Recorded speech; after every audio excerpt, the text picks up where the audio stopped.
lot of times I'm driving, there's nothing to do, and I shuffle through the radio before I unglue. There's a lot of red on ways, it's traffic, I'm screwed, and I'm wired a bit different than a regular dude. It's not a bad thing, I embrace it, it's true. The radio don't stimulate brain chemistry fluid. The Buddha found nirvana and the Four Noble Truths. Through a meditative process, right action he proved. For me, I require the use of a tool, a detector, pin, pointer, shovel, and beach scoop. I'm meant to work the dirt with my history crew, but everywhere I look, my interest taboo. Most people choose Bieber over Tippecanoe. What does a detectorist listen to when the radio is full of bad music and news? I need an alternative for me to peruse. Beyond Sight and Sound gets fantastic reviews. A metal detecting show where my thought bubble brews. Thank you, Josh Kimmel, for inviting me to a detecting dork out with guests like yours truly.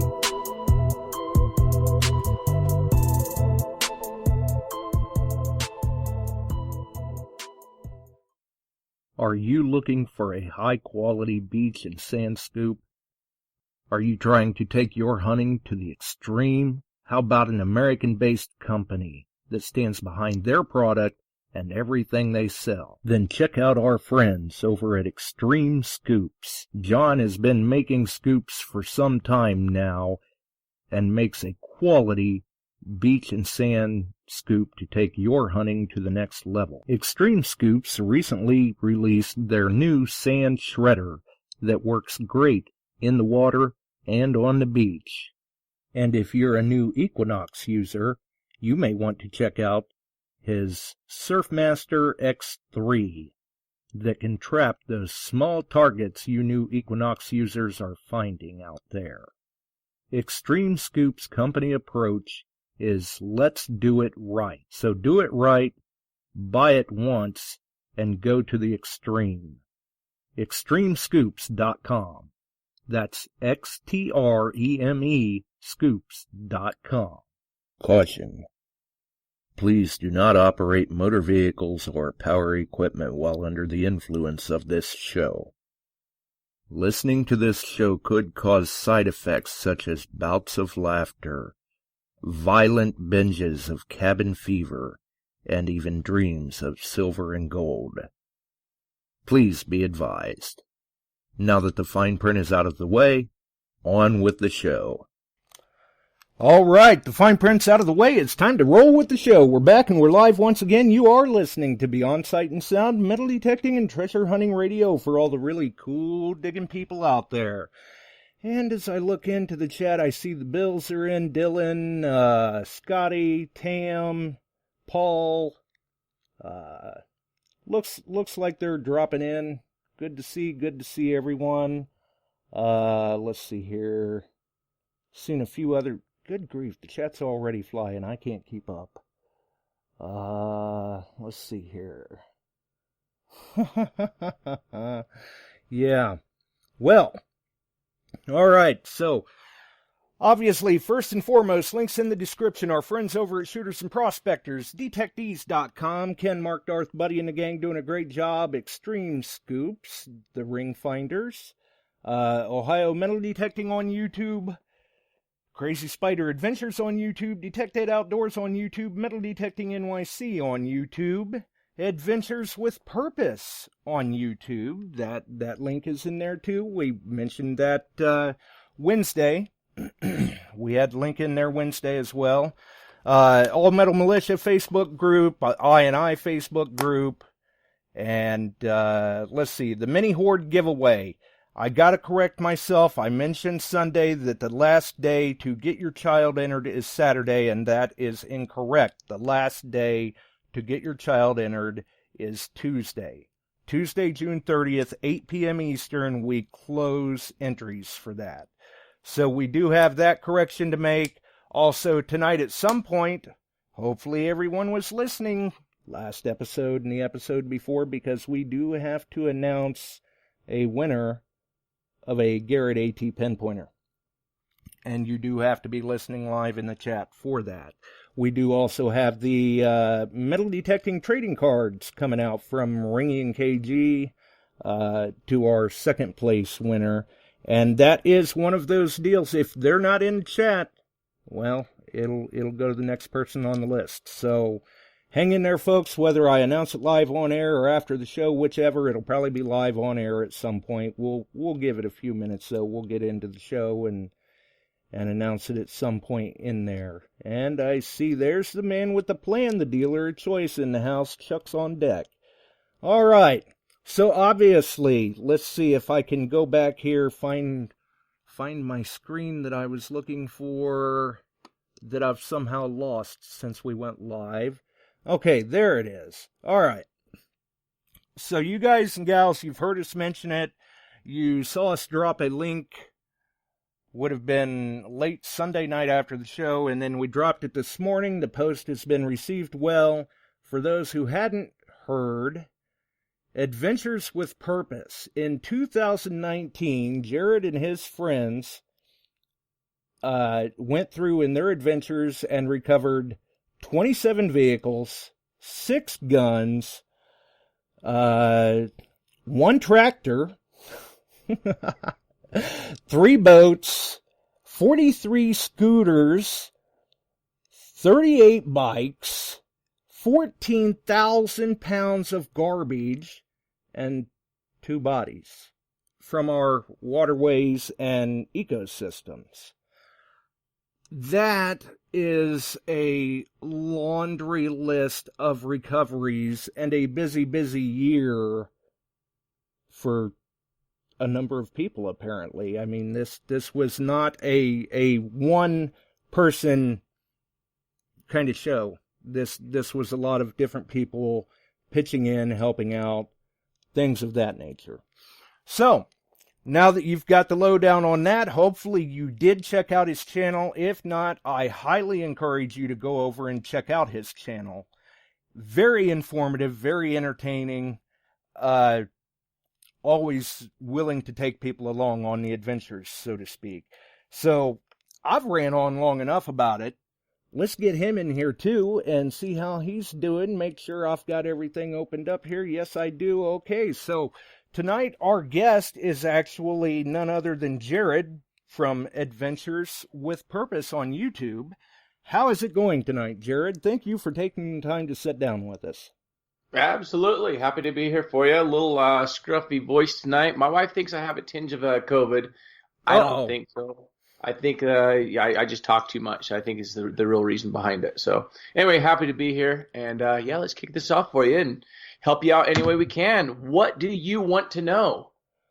Well, maybe the voice is a little scruffy from the recent Forge video. Well, that one was shot, almost a month ago. I did just get back from Colorado, though, because we did go for that snowcat that's 75 feet deep in a mountain lake that is 10,300 feet in elevation. So, man, let me tell you, I was out of breath up there, and my wife thinks that maybe that might be what it is my body's just recovering from the high altitude.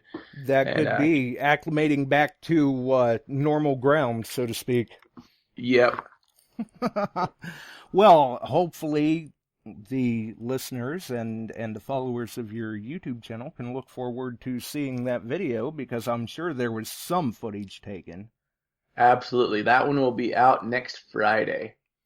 Nice. And I'm sure, probably for you, very happy to be out and back in the water, I would think, correct?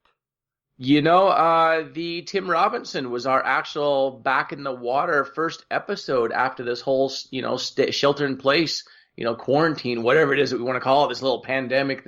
The world is crazy right now. But, we did shelter in place for a while, but finally I just went stir crazy and I said, enough is enough. I'm going out. I'm getting in the water. We did it. We went after a vehicle that we'd seen, on 3-4 other dives that we'd been on, but it was a deep dive. It was a staged lift. We pulled the car up. Most of you have seen that video. If you've not, we brought a car up from 85 feet deep.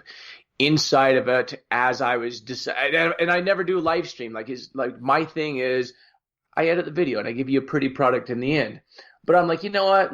We haven't seen our audience in a long time. To give them a little bonus. So we actually went live. So while I'm filming the episode and we're doing a live, I look across, I notice a shoe in the vehicle.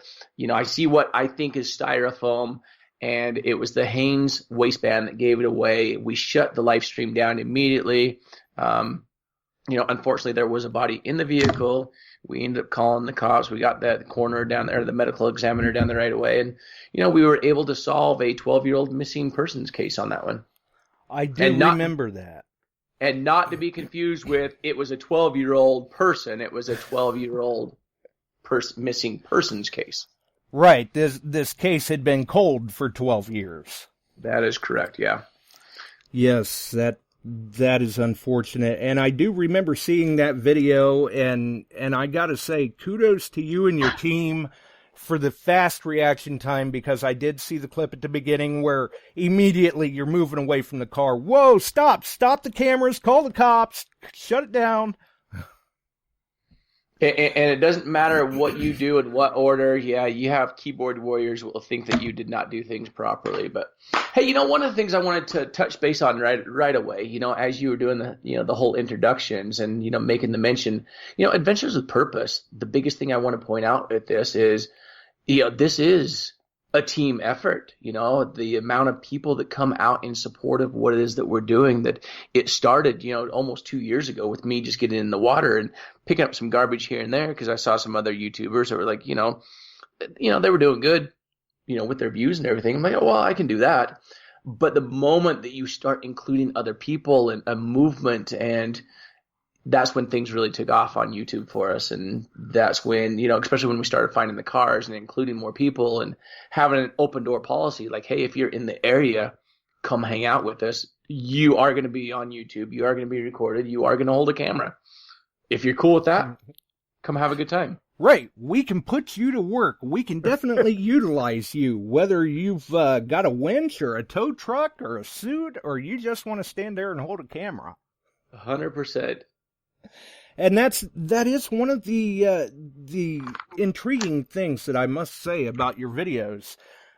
Watching them, because I'm really bad about streaming YouTube on the TV while I'm doing other things around the house. And I watch a lot of I guess CSI episodes, cold case episodes, and things of that nature. And the TV's just playing along, and I'm halfways listening. And all of a sudden, it comes across and uploads, starts to play this video of a gentleman talking about how they were contacted to try and help solve a cold case of a bridesmaid that had been missing for 31 years or something like that. Yeah, Marty Evans. Which, obviously, by that point, you realized that I had stumbled into your channel. And that, it was like the gateway. Further down the rabbit hole I went after that. I just binge-watched hours and hours of Adventures with Purpose. And I'm going, this guy is really... I like what he's doing. He's genuine. He seems down to earth. He's very friendly, including everybody, and trying to help not only clean up the waterways and ecosystem, which is definitely very cool, but trying to help others in situations where,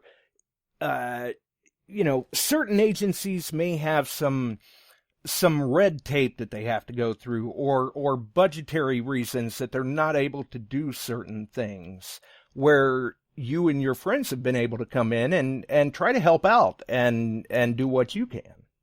And it's very cool to see.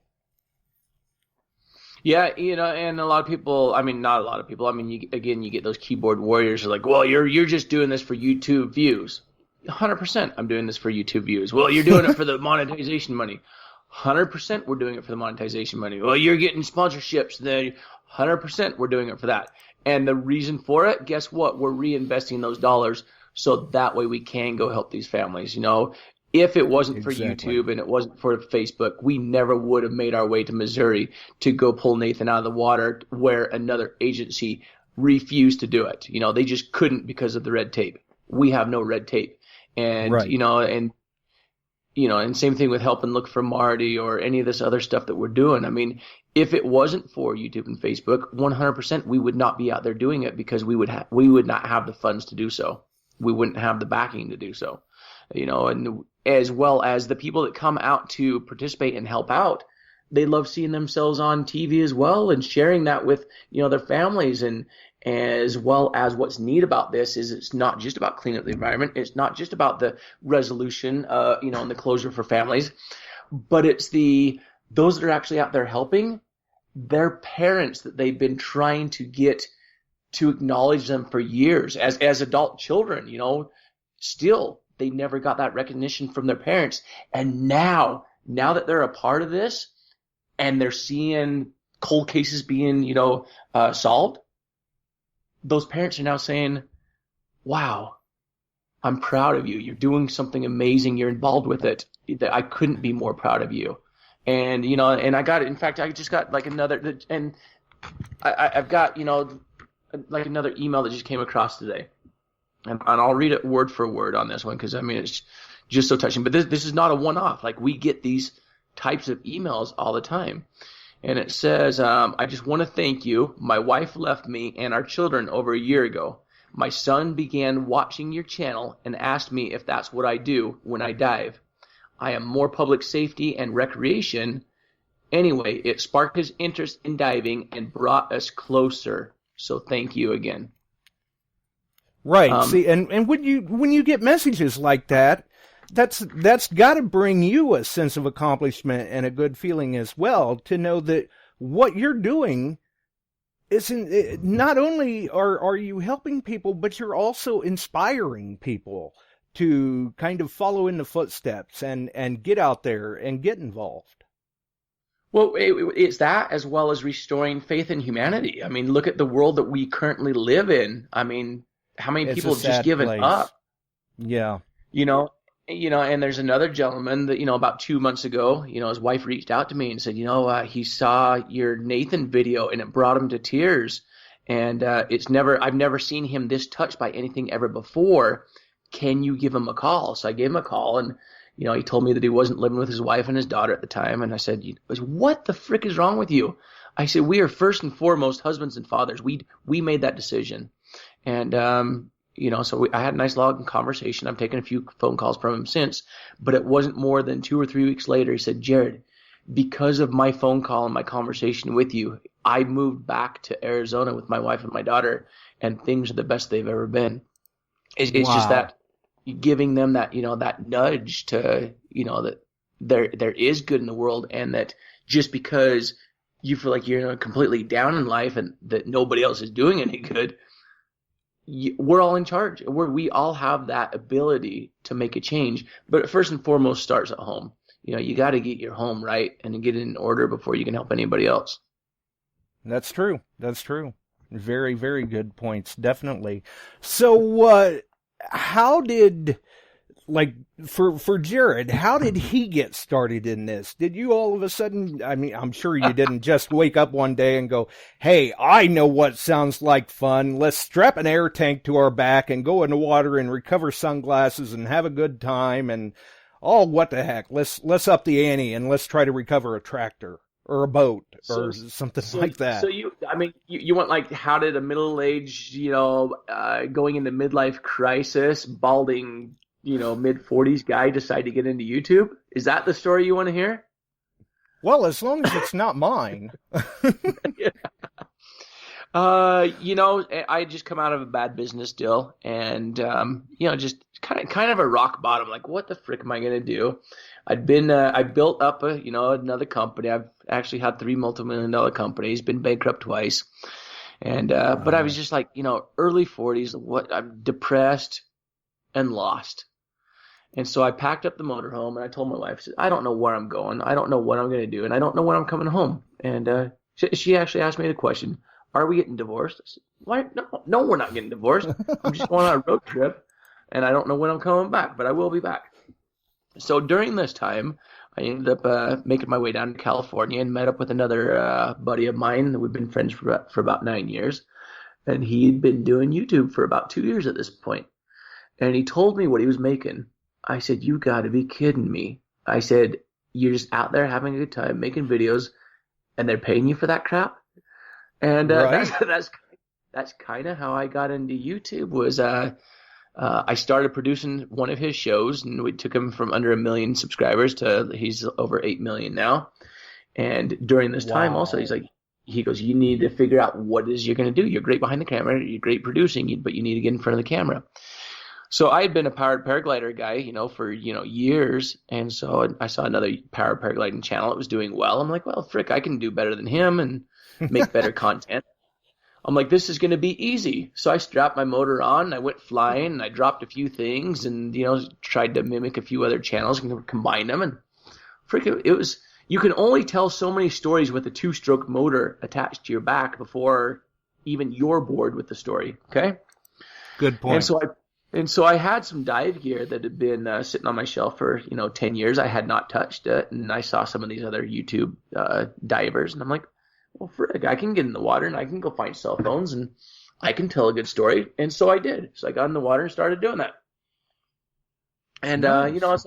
so I'm plugging along, and we're coming up on 2 years now that we've been on YouTube.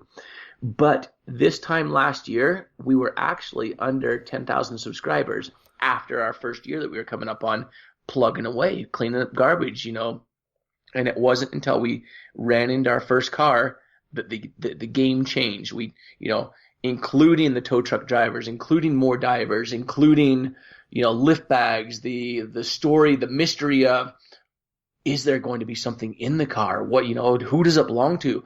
Was it stolen? Was it, was it insurance fraud? Was it suicide? Was it a murder? You never know what the story is going to be. Or if you're going to find a body inside. I mean, that's the other mystery behind all this.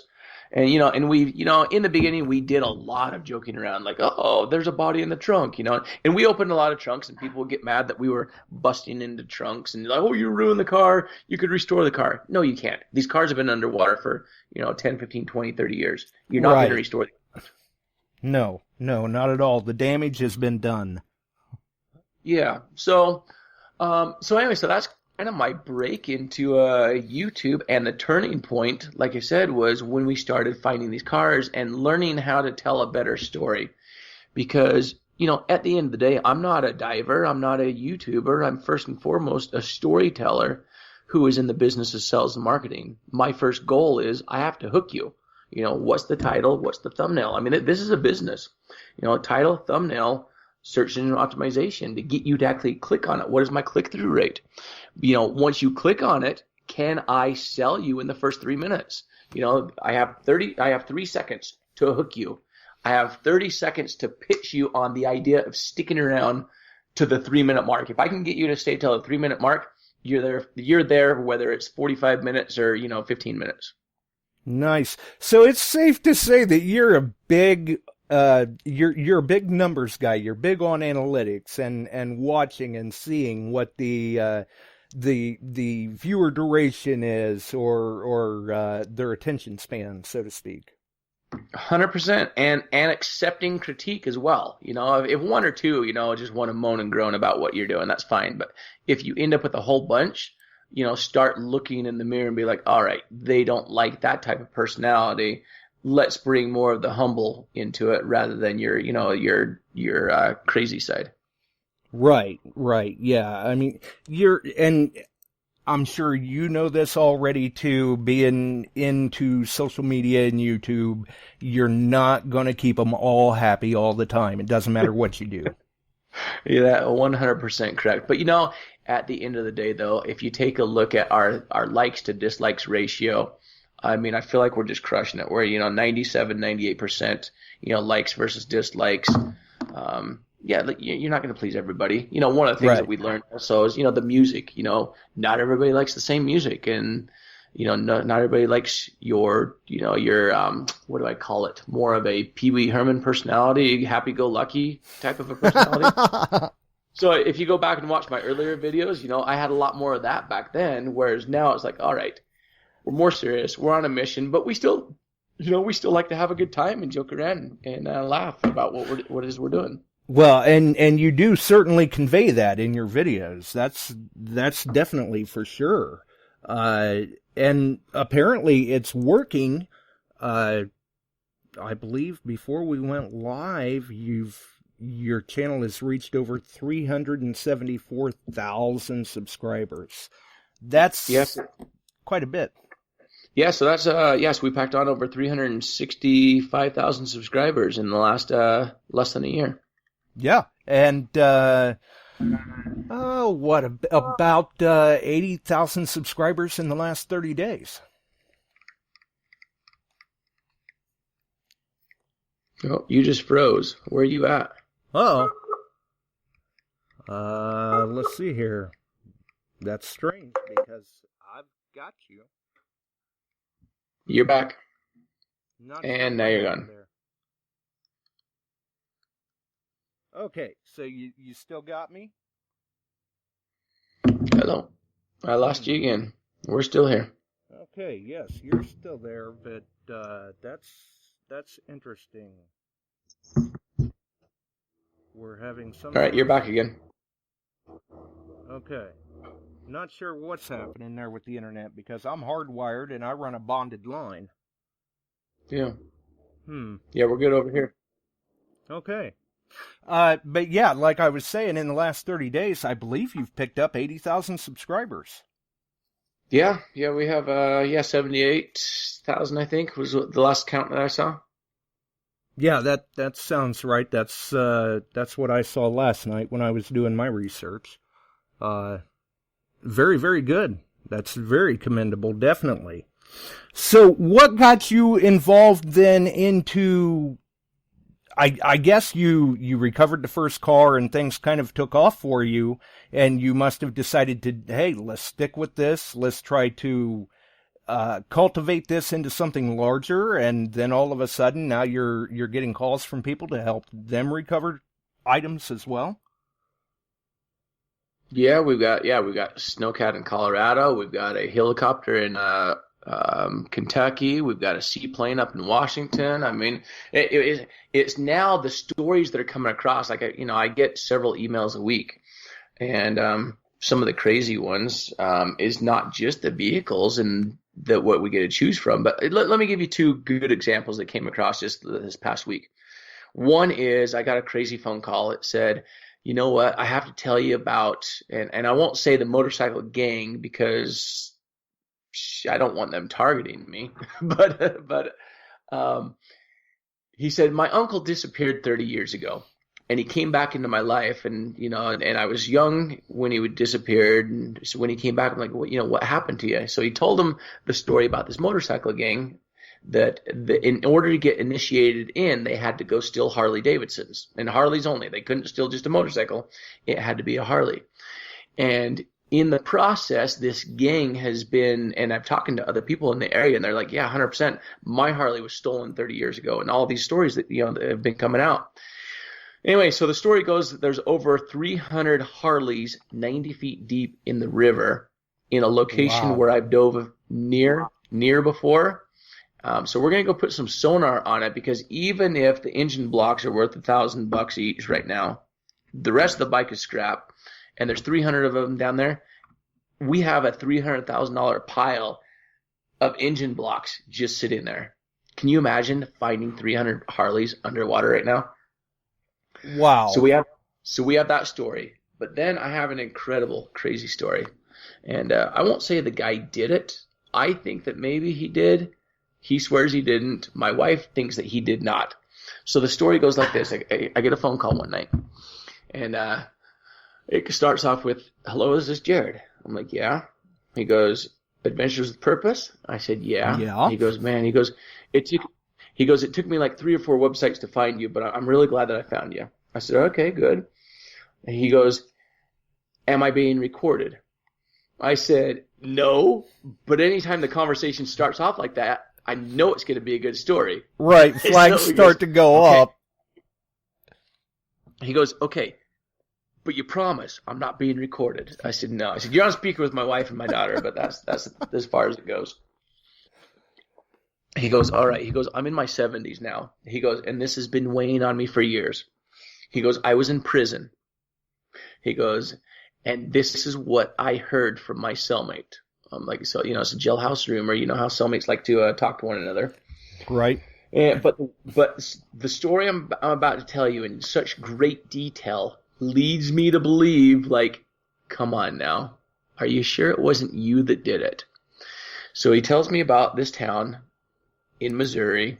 I won't say the name of the town because I'm actually going to go check this out. Like, this is a good one. And so he tells me the name of the town, and he tells me about this quarry, and he tells me about the highway, and he tells me that, when you get to the 3 quarries, the one on the right, there's a driveway right before you get to the first quarry on the right. If you go a little bit further, that's where the plant was, and here's what the name of it used to be, and here's who bought it out, and but now it's closed. But if you make a right on that first driveway and you go down to the end, there's 3 tin sheds, down where the picnic table is at, and this is where the workers, the union guys used to hang out, and they used to have their lunches over here. But it was a dark and stormy night. I kid you not, like dark and stormy night. And if you know anything about the dark and stormy nights in Missouri, he continues to go on. And so he goes, so he tells me the depth of the quarry. He tells me, I didn't do it, but if I was to do it, I would not have dumped it by the picnic table into the quarry. I would have gone up another 50 feet, to the north, because the car is going to be able to go further out and go down to 220 feet at that location. And it's been weighing on me for so many years that the family just needs to know where their loved one is at. I'm like, so was this a suicide or was this homicide? He goes, it was homicide. He goes, it happened in 81. I'm like, holy frick. Wow. So, yeah. So we have a couple of good cold cases that we're working on. We got Randy Leach over there in either Kansas or Oklahoma as well that we're working on. 30-year-old cold case. We have the Marty that we're working on. We have this homicide supposedly, and I'm going to be, within 10 miles of that passing through as I go to some of these other locations in September. So, yeah, I'll definitely be checking them out for sure to see if that's, real and legit, that we'll have to drop a drone down there, with sonar and imaging in order to see it. But, we have that technology coming on board that we'll be able to actually use that. And if it is that deep, then, we have retrieval tools that we can hook it with, and we actually don't have to dive down that deep, and then we'll do a staged lift in order to bring it up. Nice. But yeah, can you imagine? I mean, if this jailhouse rumor is true, but these are the things that, yeah, is no longer, this isn't a diving channel. This is a, what's Jerry getting himself into next, channel, and who's involved. And, and the great thing is going to be the next thing. People across the U.S. have reached out. I probably have a good list of 300 plus people that have reached out. That every state I can be like, all right, I need a tow truck here. Here's some volunteers. Here's some divers, and we just keep bringing in other people into Adventure with Purpose for the adventure. Right, and the family grows, so to speak. Yeah.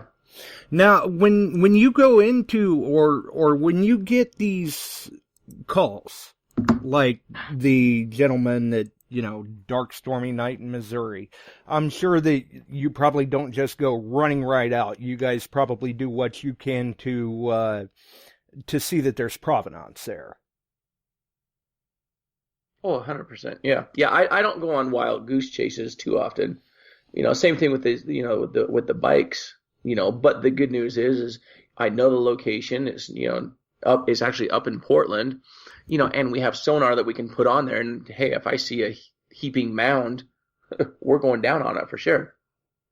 Oh yeah, absolutely. Which would bring to mind, let's see here. We're about 30 minutes into the show. I have seen in the chat some people commenting, and obviously we did have the AT pen pointer to announce before people, think that I've forgotten or anything. The winner of the AT pen pointer was none other than Mike Laclamette. Messaged me your shipping information, and the trading cards went to Scotty D, I believe. So for those two, definitely message me your information and we can get those packages on their way. Congratulations to Mike and Scotty. When you go out and recover said vehicle. Obviously, there's a lot of different things at play there. What dictates who maintains possession of said vehicle? I'm doing this for the content to share with the world what it is that we're finding. As such, I don't. I want these volunteer tow companies to be able to cover whatever cost they can for their time and their services to be out there. So as such, I don't lay claim to the vehicles. You know, they're already in the business. They're already towing vehicles. They know how to get a hold of the local, city or county impound, yards to report the vehicles to see if they're stolen or part of a crime, or missing persons or whatever. And I let them do all that paperwork. And then if, after the 30 or 60 days, whatever the state law is that they have to hold the vehicle, then they have the ability to, recycle it or sell it at auction, so that way they can recover some of their cost. Nice. Okay. And what about when you run across firearms? Because obviously that does vary state by state. In the state of Oregon, we actually cannot take possession at all. Like, we can't be like, all right, put it in the vehicle, take it home, call the cops. We can't, put it in the vehicle, take it home, not call the cops. It's one of those things in the state of Oregon, you must call the authorities right away. And we get a lot of comments like, oh, you're an idiot. Oh, you call the cops for everything. No, we call the cops when it's required to call the cops. The cops Absolutely. don't want to. If it's a vehicle that does not appear to be a part of any crime, or there's not a body in it, don't call the cops. But if we happen to find a weapon, we do have to call the cops. If we find a body, 100%, we're calling the cops.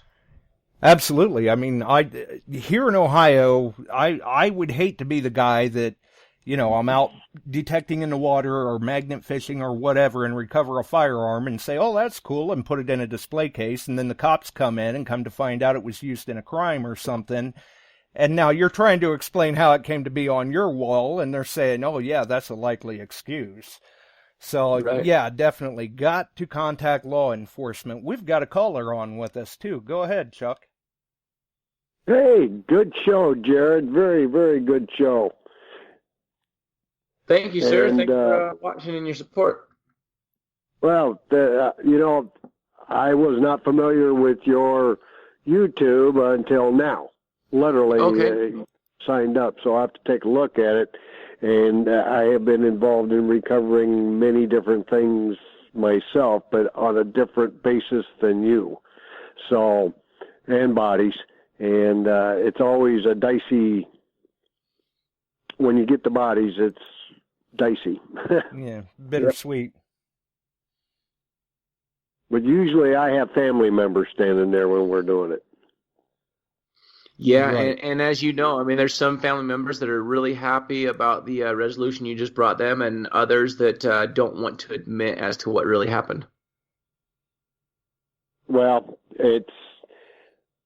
I live on the Mississippi River. I'm a fire chief here, and we get called to all kinds of wrecks on the water and boats that have sank and vehicles that we have recovered. Usually there's generally a beer involved in the trucks out on the ice or halfway through it.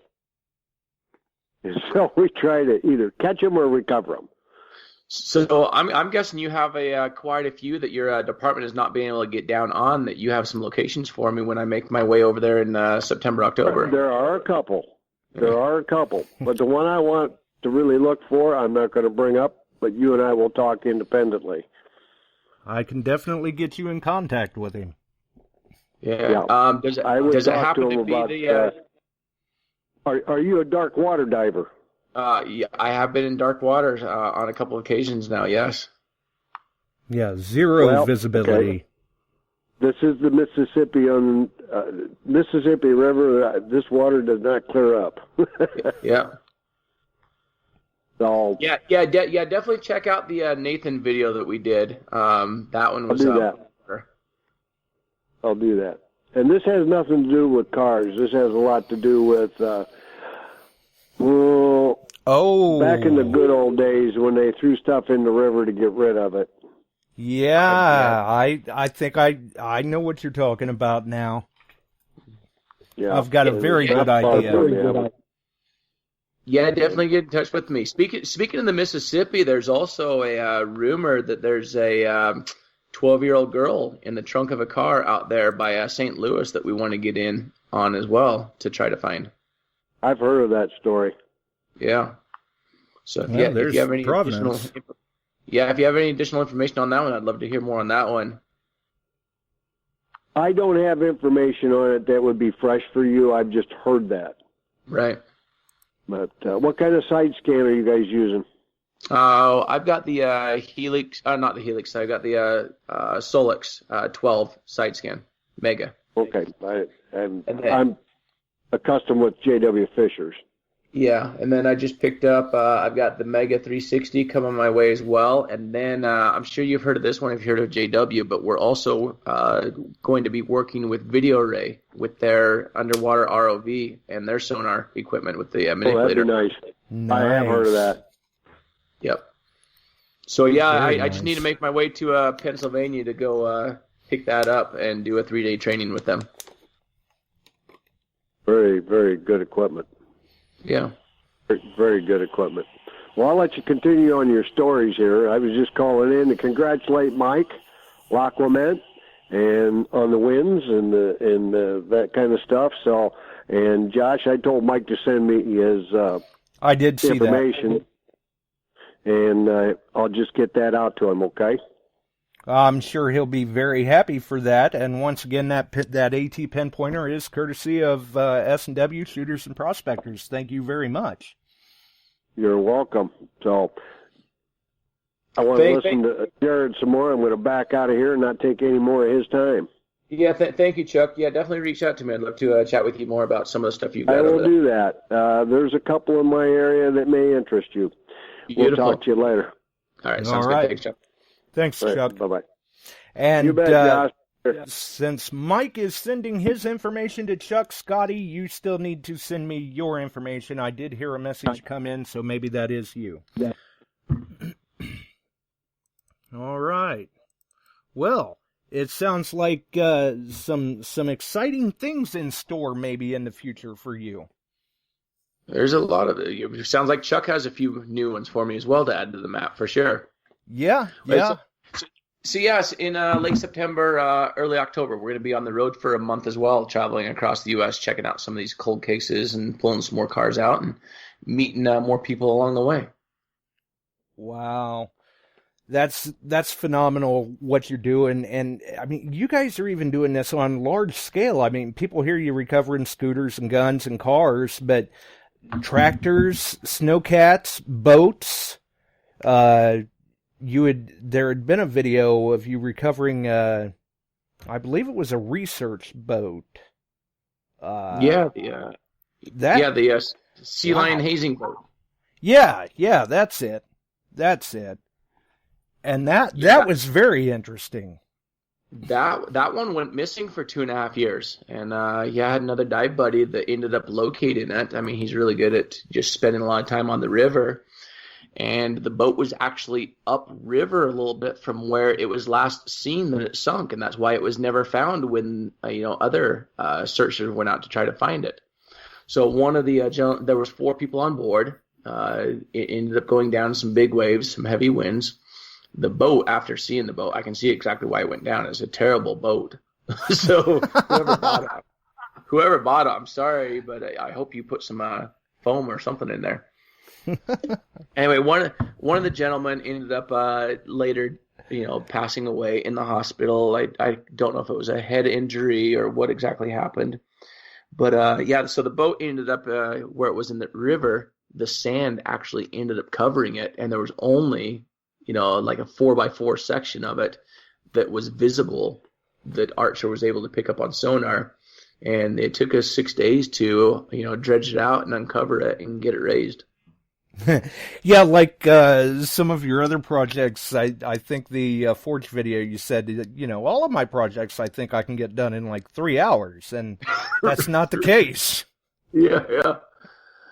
Yeah, that one just kept going on, and I ruined my transmission. Again, people, keyboard warriors like to, you should have had a 4x4 that was, 1 ton or whatever, and I had like an SUV, and we destroyed the transmission on it. But in my defense, it was a second transmission that had 320,000 miles on it that was going out anyway, so don't feel too bad for me. Right. But, well, and this is how we learn. Yeah, and at the end of the day, I mean, I continue to work with what it is that we have, and we continue to add more gear. But yeah, some people are like, well, the car wouldn't weigh 8,000 pounds if you had a trash pump. Well, guess what? I don't currently have a trash pump, so we work with what we have. So, right, you got to do what you can with the tools that you have at your disposal at the time. Yep. And I know recently in one of your videos you had mentioned the new side scan coming in. Any more, other than the video ray, any more new tools being added to the arsenal? Yeah, 100%. So I have a nice little inflatable boat that we can drop into the little sloughs, to help look for Marty. Something that's nice, light, and portable. Nice little motor to go with that one. We do have the Solux that I just mentioned, the Solux 12. We are adding the Mega 360 to it as well, and eventually we'll add the Garmin, Live Scope or whatever to it as well. Wow. Yeah, so yeah, we keep reinvesting, that monetization money that comes in, and keep making our arsenal better so we can become more efficient at what it is that we're doing. Well, that's what it's all about. I mean, time is money, essentially, and when you're out on one of these adventures, we'll say, since you are a YouTuber and a storyteller, what sort of video equipment and editing software do you use for your videos? So I currently use a Final Cut Pro, and the reason for it is, I was a Mac user, and I started with, the free iMovie, and so for me it was easy to just transition to Final Cut for, additional features. My editors, when I use editors, they all like Premiere, so I'm like, hey, use whatever you do, use whatever it is that you like. So when I actually do use editors, I give them all the footage. I let them come up with their own story, and I think it's actually a better story than I tell, because I know what it is I'm out there shooting, but they're looking at it with fresh eyes of them wanting to be entertained as a viewer that knows nothing about diving, that was not there that day. So I do like having an editor. I'm currently without, but we are looking at bringing on another editor. My other one ended up getting a full-time job because he still is at home with his parents, and they felt as though his creativity juices were better spent at a 9-to-5 job.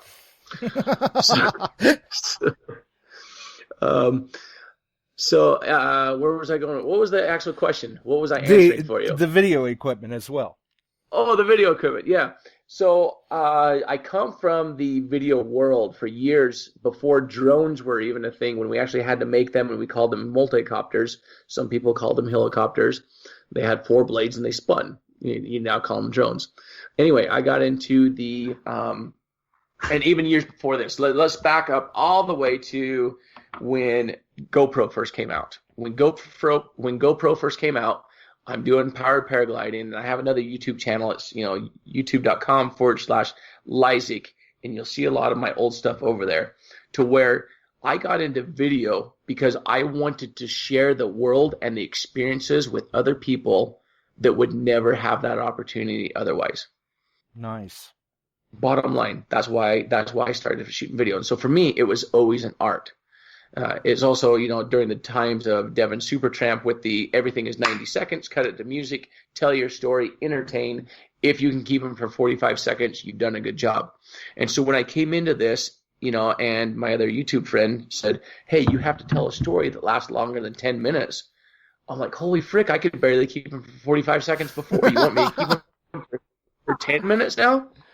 And so that's when I learned how to tell better stories. There's 5 elements to storytelling. First of all is the host, the characters.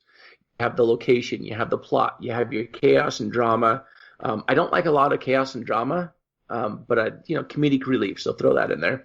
And then you have your conclusion. If I just go down and I show a car and I don't bring it up, I have a lot of viewers that will be mad at me, like, well, that was dumb. You didn't even bring a car up. I'm like, I showed you a car. What more do you want? They want to see the car. Meanwhile, they're going, thanks for the cliffhanger. Yeah. They don't want cliffhangers. So for me, it's tough, releasing the Marty episodes, the missing bridesmaid, because I didn't have a conclusion, and so being able to tell that story and keep the audience entertained is definitely challenging for me. But they do like that, and I'm seeing what as our audience grows, I'm able to push the limit more with testing out new story formats and what works and what doesn't work. Well, not to mention the fact too that in your defense, you're able to you're continuing that. You're showing the viewers an evolution of the progress that you're making on that particular situation, and you've been able to write off where they're not. Yeah. But, even like the title, solving, a 30-year-old missing bridesmaid case. I'll get, hate mail. Like, you didn't solve anything. I'm like, yeah, you're right. I didn't solve anything. Tell me where I told you that I solved it. It's not my fault that you don't understand proper grammar. Yeah, solving. It's a work in progress. Yeah. Anyway, you do have to have thick skin to be on YouTube for sure and read your own comments. So, you do, yes. Anyways, to get back to the actual what it is I use, so that covers the editing software. As far as the gear, I've always been about smooth footage. I hate shaky footage, and so I've always used gimbals, because I'm run and gun. I don't script anything. This is real life. We don't reshoot it, and I want it smooth, so that way you're not like, oh, I can't even stand to watch your stuff. Right, I'm having a seizure watching the video. Yeah. So gimbals, drones have always been my thing. Good audio, make sure that you have a good, microphone on your camera, that you're not just using the onboard, microphone. Make sure that you have a good, what people call dead cat or dust muff or whatever. Right. That helps cut down on the wind noise. Make sure your limiter is on so that way you're not peaking.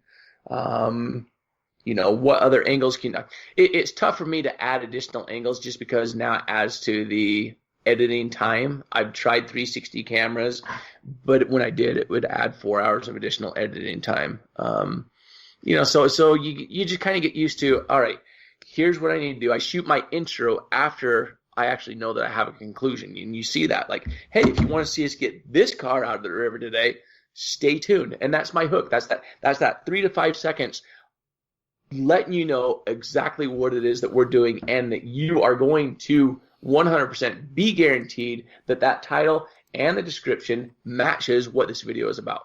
That I'm not here to waste your time. Right.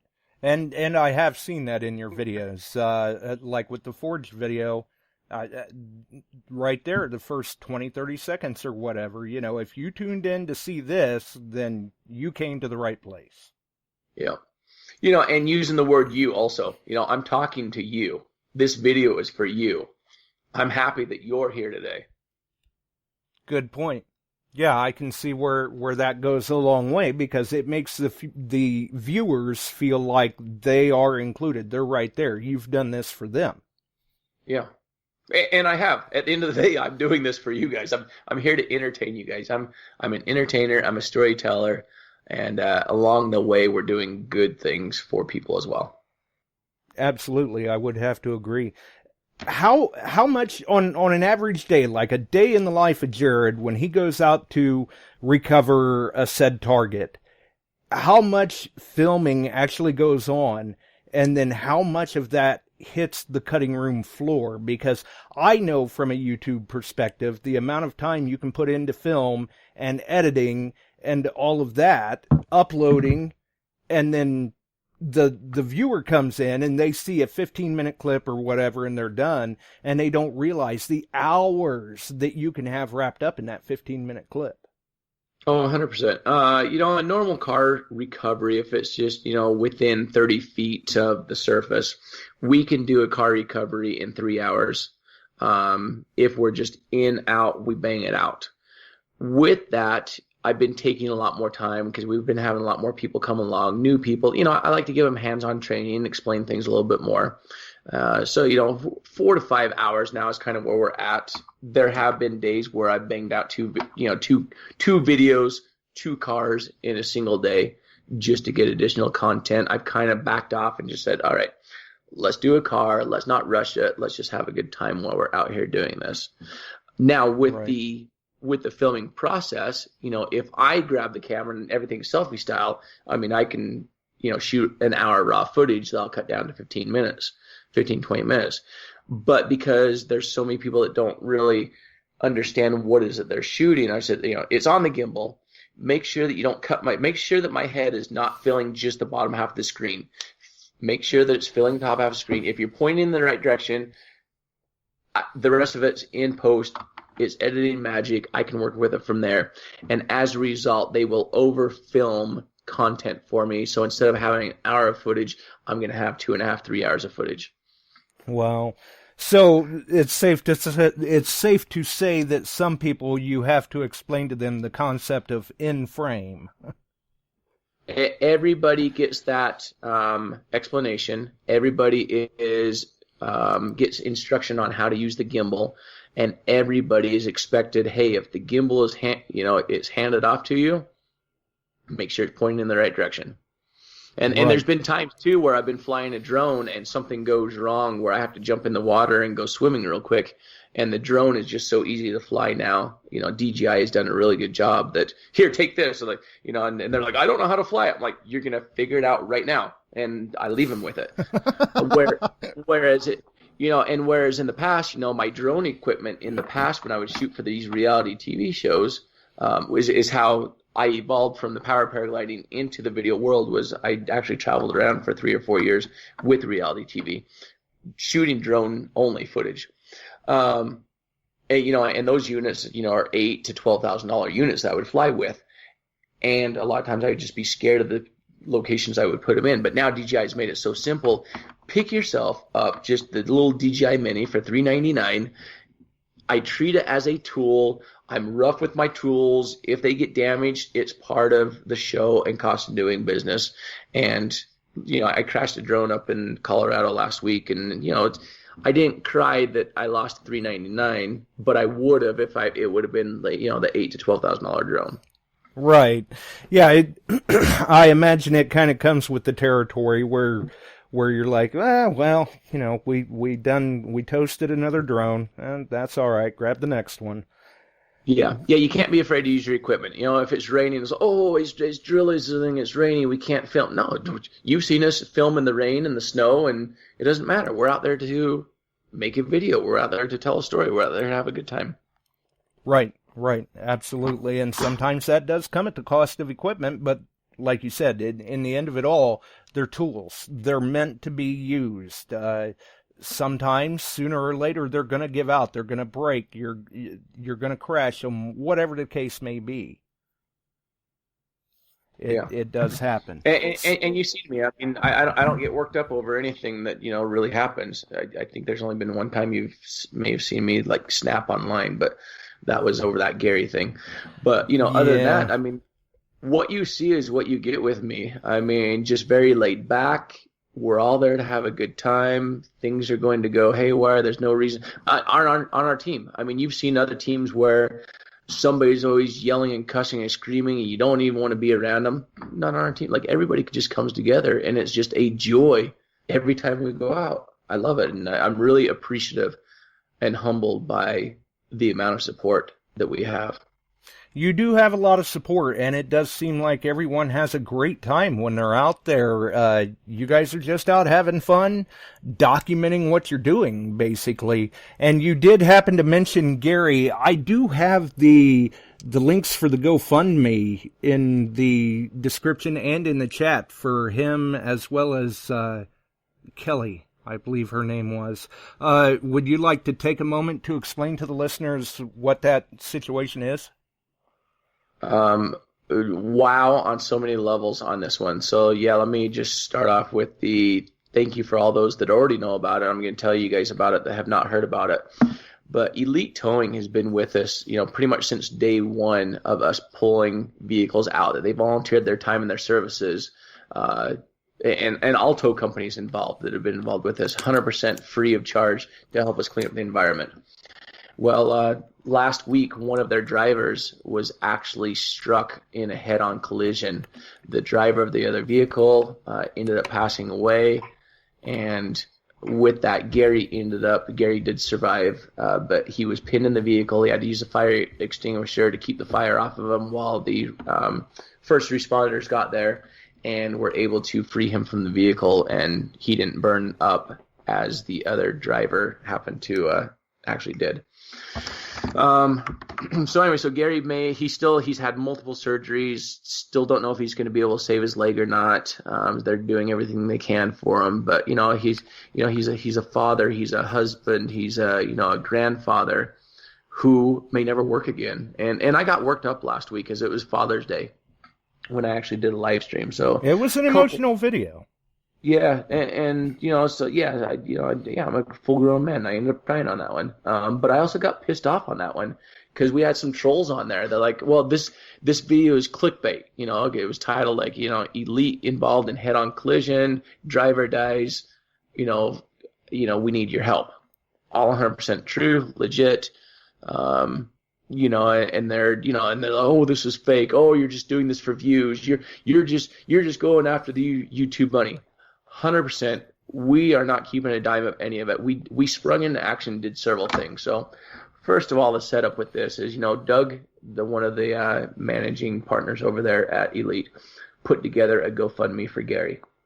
At this point in time, we didn't know, we didn't even know Kelly, the other driver, what her name was, or anything about the family. And so Doug had put this up. He had 13 donors on GoFundMe. It was stuck at, $1,200. And I said, listen, you guys have been incredible. I said, the least I can do is do a live stream and let me see if I can help bring some awareness to the GoFundMe and help Gary out. And at this point in time, I'm like, you know what? If we can raise an extra $700, that's going to be good. If we can raise $2,000, I'm like, woo, it's like, no way. I don't have that much power on the internet these days.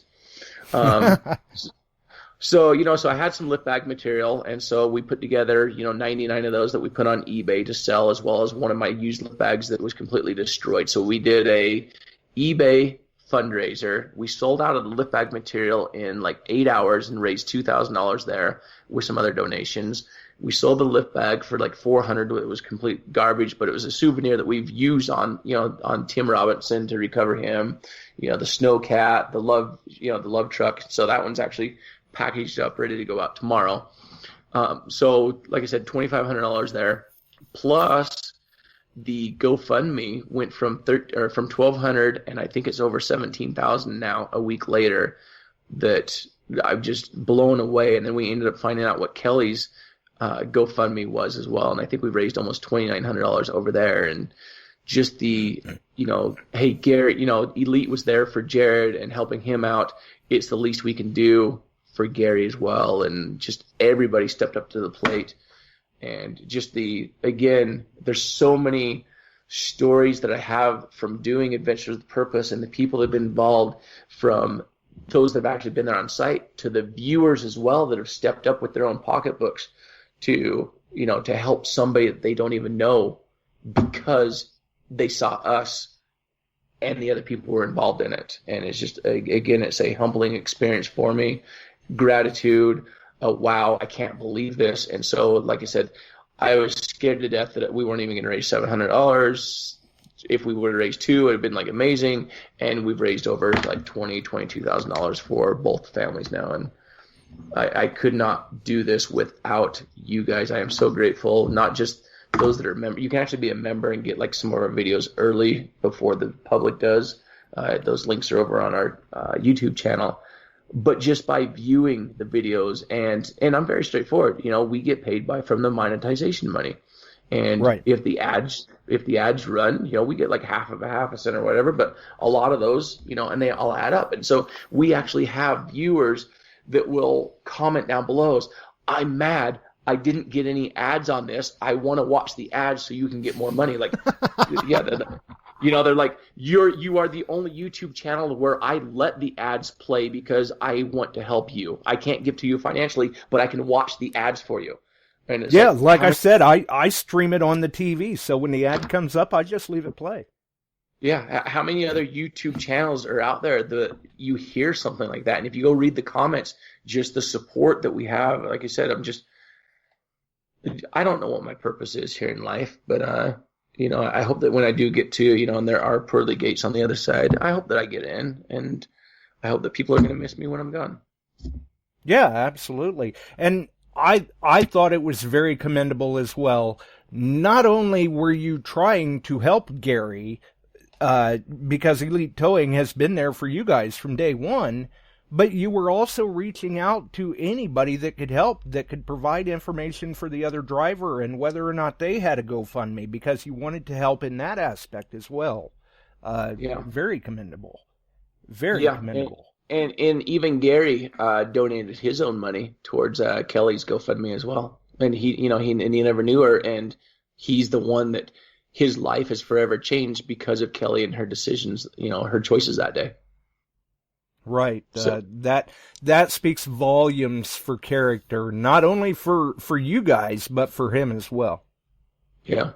That really does speak volumes for character. What has been one of the more significant finds for you that you can think of right off the top of your head that was just very memorable for you? Well, I mean, Timothy was definitely the surprise body that we found. I mean, that was normally if we go for a body, we know we're going for a body, and right, was not expecting that. And or we identify it long before we're on a live stream where people can actually see the entire thing on the live stream. That was we're definitely going to be a lot more careful when we do live streams in the future to make sure that the car is 100% clear before we show the inside of it. Kind of in the detecting and everything like that, we kind of call it the live dig curse, where you think you've got a good target, and as soon as you turn on the camera, it's not. And it almost kind of sounds like that in a sense, just in reverse. It's like the live stream curse for the salvage. Yeah. Definitely that one has been amazingly memorable. The 1960 MK2, I call it a Jaguar. Okay, a lot of people have been like, "What is a Jaguar?" Listen, where I grew up, it was always called Jaguar. Okay, I guess it's Jaguar, whatever. But that one definitely memorable for us as well. Nice. And a lot of it just because the look and the feel of it, and just the way it sat, and the thumbnail that we have is, more like it's almost like a Roger Rabbit tune car is what it looks like to me. I like the analogy there, definitely. So for someone else getting into, say, diving, salvage, YouTubing, adventuring, anything like that, are there any words of wisdom or encouragement that you can help them along with? Like, how could they get started in something like that? Well, I mean, there's several things that you touched on there. So first of all, with YouTube, YouTube is not about you. So don't name your channel, hey, Jared Leisek's Adventures, or Jared's Adventures. Name it something that, what is the tribe that you are creating that other people want to be a part of? I mean, I have people that, buy, that have created their own or vehicle magnets because they've dove on the team, and this is them. They are Adventures of Purpose. This is not me. You want them to be involved with what it is that you're doing, and do that. Include as many people as you can, and don't make it about you. And you see that also when I'm out. Like, hey, yes, I'm hosting the show, but you'll see where I turn this over to other people to have that hands-on experience and to let them have the limelight in the recovery process. It's not about me, it's about what we're doing. Yeah, the adventure of the day. So that's nice. The YouTube side of it. Now, as far as the diving side of it, I mean, just get in the water. I mean, there's so many people get their open water diving certification so that way they can go on a vacation to Hawaii or wherever and go dive in crystal clear salt water and see pretty fish and coral. That's not me. I'm treasure diving. What is it going to be? It's the adventure, and get comfortable with the uncomfortable. Like, Chuck was asking, have you, black water? What's black water? Well, that's, chocolate milk that you can't see the moment you go more than 2 feet underwater. Yep. It's you're not going to see, a half an inch in front of your mask. And, and just having a light on so you can see the end of your mask gives you that comfort. And when it goes pitch black, you're like, oh, well, that's no good. So make sure that if you're in black water, at least you have a light. So it gives you some comfort for sure. But get comfortable with the uncomfortable. We have another saying also, we dive together, but we're all solo divers. Don't rely on any other diver, and you are there to save yourself, because we can't, where we dive, we can't see each other to begin with. Right. So how are you going to know that your dive buddy or whatever is in trouble when you're in zero visibility? Yep. Yeah, 100%. Good gear, invest in proper gear. And there's just a lot to it. It will become an addiction, though, for you. So, please let your wife know right up front, honey, you're going to see a lot less of me. Make sure you're in a position that you're not spending the family fortune, and make sure that your kids are also grown, so that way you're not taking away time from them, because you do need to be there for them prior to them being 18. So I just happen to be, my youngest is now 20, and, I had my little midlife crisis that is kind of continuing that, hey, you girls are welcome to come with me, but I'm also taking off, and I'm going to go on these adventures and continue to go do fun things like this. Well, and it works out. You never know when you may need that extra hand for a camera. Yeah. But this really has become an addiction for our team. Not just pulling the vehicles, but those that have been involved with bringing resolution to families and helping out other families is like, wow, that felt really good. What's the next one going to be? When can we go find it? When can we do it again? Exactly. Yes, I would have to agree. Kind of like for many of us detectorists out there, when we're able to recover, say, a lost ring for someone and return that piece of personal property, it's like an addiction, because once you've done it, you're going, wow, that made such an impact on this person. I got to get out there and do it again. Yeah. Definitely. Really, really enjoy that. It looks like we have actually kept you on for quite a while, and I'm sure that you've got some things that you want to get done as well. But before we roll on out of here, would you like to take a moment and let everyone know where they can find you if they don't already know? Do they not look at your links and what you got available for them, or what's going on here? You better be doing your job. The links are there, and they are in the description, yes.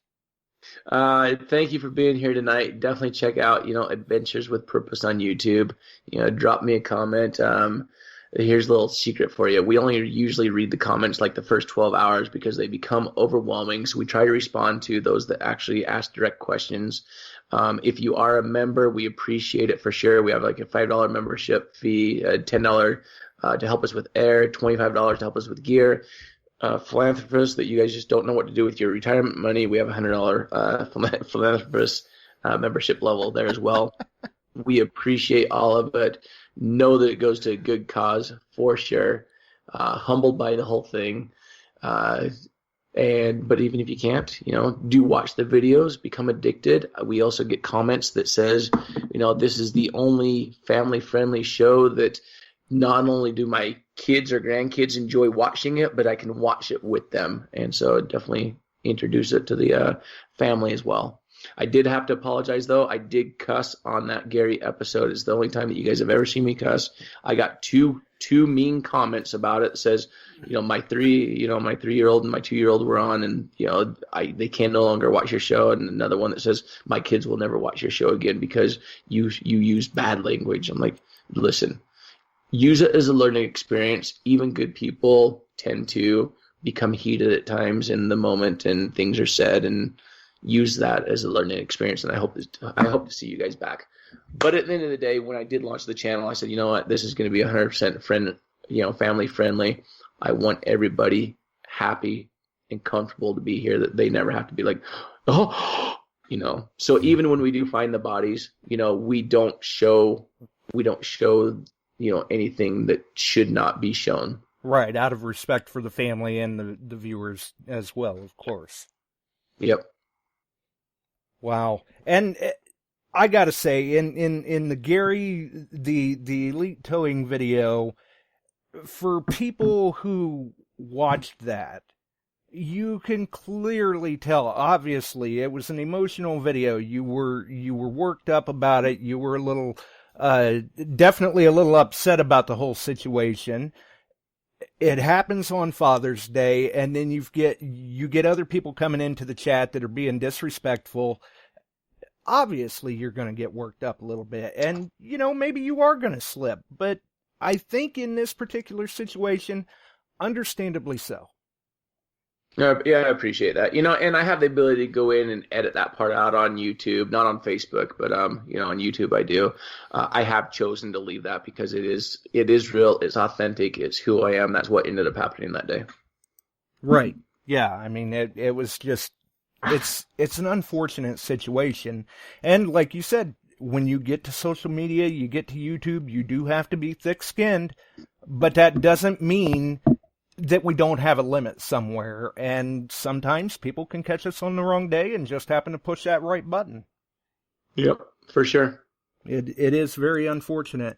But you have been an absolute pleasure to finally speak with. I've been looking forward to this show for quite some time, actually, and was thinking, oh my God, this guy's got such a following, I'm going to have to offer up my right arm or something. I don't know. So definitely very you got pleased. Like jerky or something out of you, or and I did this for free? Well, you didn't necessarily do it for free, because you have been such a pleasure that we will be getting a shirt out to you, courtesy of Detecteies. Definitely, just a small token of our appreciation. We enjoy what you're doing, and when I see somebody out there doing things the right way, having fun, and I like what they're doing, I stand behind it. And you are definitely one of those. I mean, Adventures with Purpose is a very informative, very entertaining, and family-friendly channel. I was even going back through some of your older videos to see what occasions that you had used, say, brute magnetics or metal detectors or anything like that in different episodes.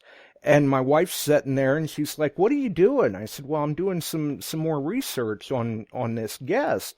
And she says, "Well, you've got YouTube on the TV, put it up on the TV. I want to watch it too."